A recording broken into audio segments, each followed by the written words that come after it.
Chapter 9. Aang's eyes opened slowly. He realised he was no longer in the spirit world. Instead, he could see that he was still dangling from the chain in the Northern Air Temple's prayer room. Lifting his head, Aang saw a tall, muscular man with a fierce-looking face and deep brown eyes standing before him. The man wore a Fire Nation army uniform. "Wake up," the tall man said. "My name is Commander Zao. I set this trap for you. Don't worry, I will not kill you. You would just be reborn and my search would continue. Where have you been for all this time, and how is it you are still a boy?" Aang just stared at the man. He had no intention of giving this Fire Nation commander any information. Zao continued his interrogation. "I understand when you freed that handful of towns you were quite impressive, but you only used airbending against my soldiers. Why is that?" Again, Aang remained silent. Zao reached down and slid a large bucket of water directly under Aang's dangling feet. "You know," Zao said almost playfully, "I hate water. I don't even know how to swim." Aang stared down at the bucket. "Well, what are you waiting for? Use that water. Go ahead, bend it. I'm defenceless." Aang still didn't move, confirming Zao's suspicions. "As I thought," the Fire Nation commander muttered. Aang turned his head away. "I wish I was there when the comet came and they killed the rest of your kind," Zao said, with a sharp, cruel edge in his voice. "I heard the airbenders were very cowardly. They didn't even fight. Did you know that? Sad, really." Aang felt flushed with shame. Zao was right. He should have been there. He should have saved his people. "I am disappointed though," Zao said, after allowing Aang a long moment to wallow in guilt and pain. "I thought I would be a little more impressed when I finally caught you."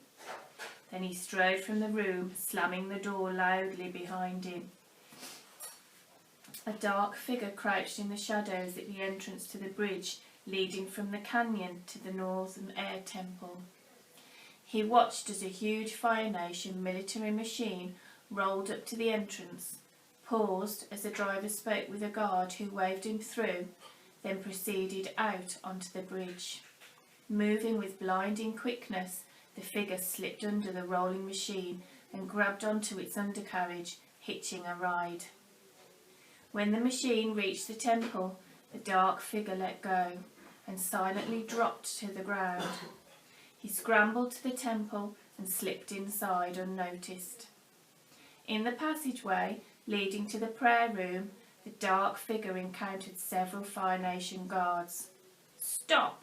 Who are you?" one guard shouted, startled by the black-clad figure in the blue mask. The masked figure did not reply, nor did he stop. He thrust his arms forward, wielding his swords with skill and grace. With speed and agility, he quickly took down each guard, clearing the passageway. The dark figure reached the prayer room and stepped inside, closing the door behind him. He saw Aang dangling from the ceiling. Aang stared at the stranger's terrifying blue mask that had been painted with a broad, evil grin. He tensed up immediately. "Who are you?" he asked. The blue masked figure reached behind his back and pulled two gleaming silver swords out of their scabbards. "Wait, don't!" Aang cried, feeling more helpless than he ever had before. The figure raised his swords. Aang closed his eyes. The swords whirled and slashed, slicing through the chains that bound Aang. He dropped to the ground, free from his bondage. Aang rubbed his wrists and stared at the mysterious figure who had just freed him. The blue-masked stranger opened the door and nodded his head towards the doorway. Then he slipped out into the passageway. Aang snatched up his staff and followed. As they moved silently down the corridor, Ang observed the unconscious Fire Nation guards that his rescuer had left behind on his way into the prayer room. Suddenly, the stranger stopped short and pushed Ang into a dark corner. The two pressed their backs against the wall and watched as Commander Zao and his assistant arrived at the prayer room. "Send word to the Fire Lord that once again I have accomplished what he asked me to do, without incident." Zao stopped short at the sight of the fallen Fire Nation guards. He threw open the door to the prayer room, only to discover that it was now empty. "Incompetent fools," he muttered. Just then a Fire Nation soldier rushed up to Zao. "Sir," the soldier began, "the troops are reporting seeing a strange blue-faced intruder. They are calling him the Blue Spirit." Zao turned his attention to the assistant. "Order the gates closed. The Avatar has escaped. We must seal him and his Blue Spirit inside." Ang and the Blue Spirit raced towards the temple courtyard. Two soldiers stepped into their path. "I've got this," Ang said, unleashing a powerful airbending blast that knocked the soldiers away. Reaching the courtyard, Ang and the Blue Spirit found themselves surrounded by many Fire Nation soldiers. The men rushed at them, forcing Ang to dash towards one side of the courtyard and the Blue Spirit to head in the opposite direction. As he approached the edge of the courtyard, 4 firebenders surrounded the blue masked figure.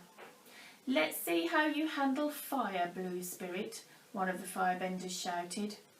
Then, moving as one, the 4 firebenders pulled fire from burning pots stationed all around the courtyard and flung the searing flames at the Blue Spirit. Moving with almost supernatural speed, the Blue Spirit reached back and snatched his silver swords, deflecting the fire blasts away with his lightning-quick blades. Across the courtyard, Ang stopped before a row of giant conch shells. A squad of Fire Nation soldiers quickly surrounded him. Following a set of markings on the ground, Ang went through a series of classic airbending moves, thrusting his hands towards the enormous shells. A huge blast of air shot through the shells, amplified by their shape. The air exploded out the other end, sending the soldiers skidding back across the courtyard. Ang repeated this move again and again, using these weapons of his ancestors as only he, the last airbender, could. When he had blasted all the soldiers, Ang lowered his hands and looked around. "This was their practice area," he muttered. Ang turned and started running, leaping out of the courtyard and jumping from one stone column to another, making his way across the canyon. His anger grew as he thought about what the Fire Nation had done to this once great temple. Opening the wings on his staff and preparing to leave the canyon behind, Ang glanced back over his shoulder. He spotted the Blue Spirit down in the courtyard, battling a group of firebenders. Ang could have simply taken to the air and flown away, returning to Katara and Sokka and continuing on his journey to the Northern Water Tribe.